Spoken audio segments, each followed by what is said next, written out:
Thou preparest a table before me in the presence of mine enemies. Thou anointest my head with oil. My cup runneth over. This is Psalm 23, verse 5. What a powerful truth is in this verse as well. As we continue to look at the shepherd and what he does, notice, thou preparest a table. You prepare a table is what David said.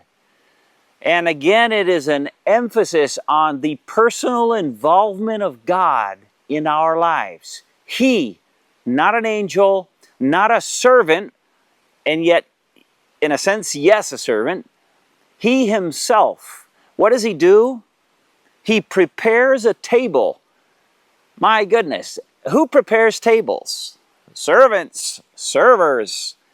We used to call them waitresses or waiters. They're the ones who provide tables. Now, there is true that in some restaurants, some of the nice restaurants, sometimes the owner will come out, or the main chef will come out to see how we're doing. But normally, it is not so. But in our case, as believers, as sheep of the great shepherd, he himself prepares us a table for exactly what we need. He prepares a table before me, right in front of me. Well, that's in itself is a big deal, but notice the context. Thou preparest a table before me in the presence of mine enemies. Enemies come in many shapes and forms and sounds and so forth. David had his share of physical enemies. He had people who hated him. Saul, for years, was trying to kill him, and he had surrounding nations trying to go after him. The Philistines went after him on many occasions. He had even Absalom and Sheba, people who were literal enemies. And then he had the enemies that most of us have. The enemies against our lives, against our souls, against our spiritual growth. Enemies not so much seen as sensed and felt. Those that drag us down spiritually, or who we allow to drag us down spiritually.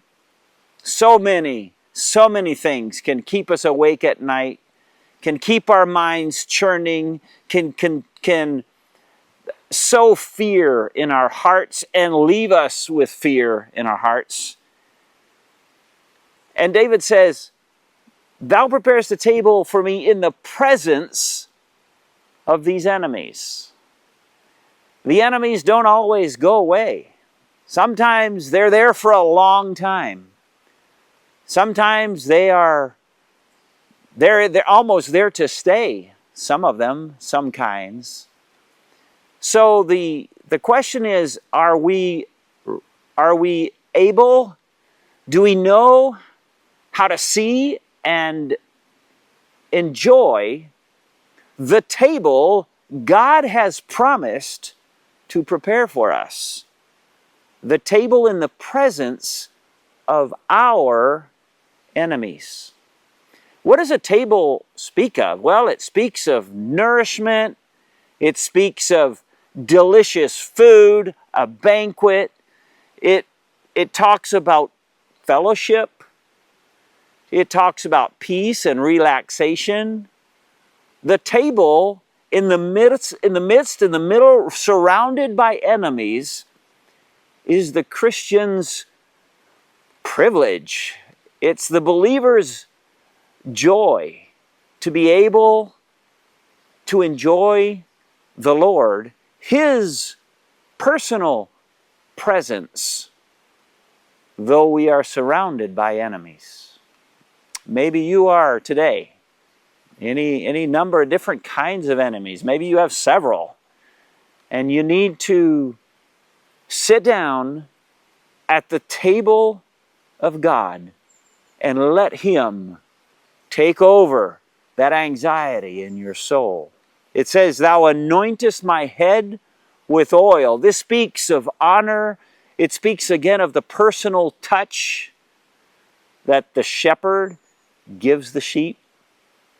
It cures, it settles down, it guides. Anointest my head with oil, and then my cup runneth over. What cup? The cup of our soul. Our soul that otherwise is tied in knots, scared, wondering what's going to happen, fearful. That soul that looks to the shepherd, sees the shepherd, and understands the shepherd has prepared a table for me. He wants me to sit down and enjoy his table. And my cup, my soul will run over, full of God, full of his presence, full of his blessing, and full of honor. The first primary application for David was physical, but as well for us, ultimately, it is spiritual and eternal. What a blessing to be one of God's sheep and to be able to sit down at the table in peace when life is tough and when there are many, many enemies around. May God help us. May he help you today. Goodbye.